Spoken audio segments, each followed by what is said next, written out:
In this video, we're going to answer one simple question. Do you have a good baby? So as a parent, I'm sure you've had to deal with these questions, and if you're a new parent, I'm sure these questions will come over the coming weeks. Do they give you much trouble during the night? Are they good for you during the day? Do they sleep well? So I think society has forgotten what is biologically normal for our babies. Now, I think videos like this are really important, and even more important for just a normal dad to be talking openly and honestly about this sort of thing, because questions like the ones I just mentioned can lead parents to feel like they're doing something wrong, like they're failing as a parent. And what this can do is it can send them down a slippery slope of unsolicited advice, and it can force them to do things and try things with their baby that they don't feel comfortable with. For example, maybe leaving a baby to cry night after night in the hope that it will magically make them sleep better. Maybe forcing a baby to sleep independently before they're biologically able to. So in this video, I'm just going to cover 5 quick things just to give you some reassurance that you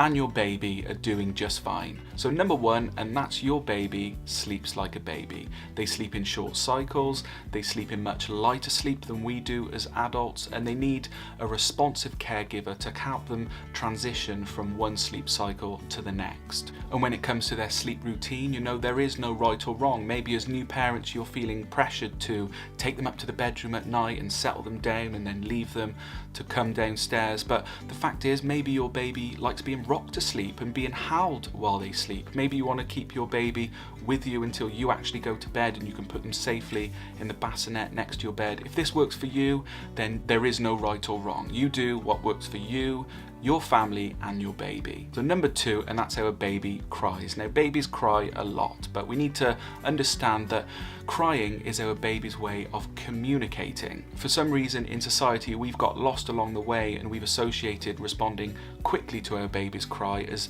our baby manipulating us in some way. This isn't possible. This is a myth. Maybe our baby's too hot, too cold, maybe they need changing, maybe they need feeding, burping, or above all else, maybe they just need the closeness and comfort of their parent. Number 3, and that's that our baby sleeps in short cycles around the clock 24/7. Now I think this is a really important one because until about 8 weeks of age, and even then it's in its infancy, our baby doesn't really start developing that circadian rhythm that allows them to differentiate between night and day and really help them with any form of routine. So it's all about going with the flow and responding to our baby as and when they need us.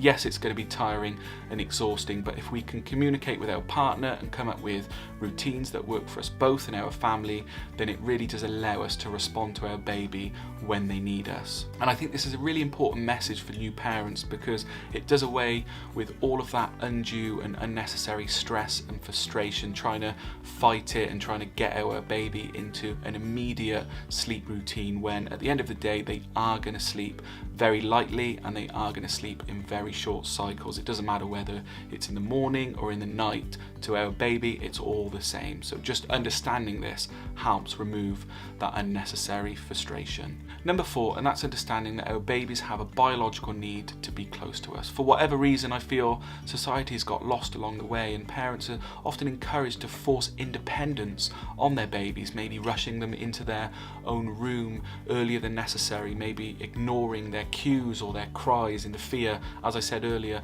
that they're manipulating us. All of this is unfounded, it's a myth, and it just isn't true. And when we acknowledge that the closeness and comfort of a parent is a biological need for our baby, it does help us move past this level of thinking. You know, it could be our presence, our voice, our touch. All of this really does work to calm our baby and allow them to feel safe and secure. So number 5, and this is a really important one, and I mentioned it earlier, and it's just understanding that our baby has their own characteristics and their own behaviours. And I think when we understand this, it moves us away from comparisons of maybe babies that we see at baby class or our friend's baby or our family member's baby. At the end of the day, our baby is going to be more or less fussy than our friend's baby. Our baby is going to sleep in longer or shorter cycles compared with our friend's baby. They're going to need us to be more or less responsive compared with our friend's baby, and they're going to sleep in longer or shorter cycles than our friend's baby. And this is really important even as our baby grows into a toddler, when you start looking and hitting those milestones. You know, comparison really is the devil. It will lead to a lot of unnecessary worry and frustration. So just try and focus on your baby, your child, and their own characteristics, their own personality, and their own patterns of behaviour. And there you have it. I hope we've answered the question, do you have a good baby? Of course you do. You and your baby are doing just fine. I really hope you enjoyed this video. And if you enjoyed it, hit like, hit subscribe, and I'll be back next week for another parenting video.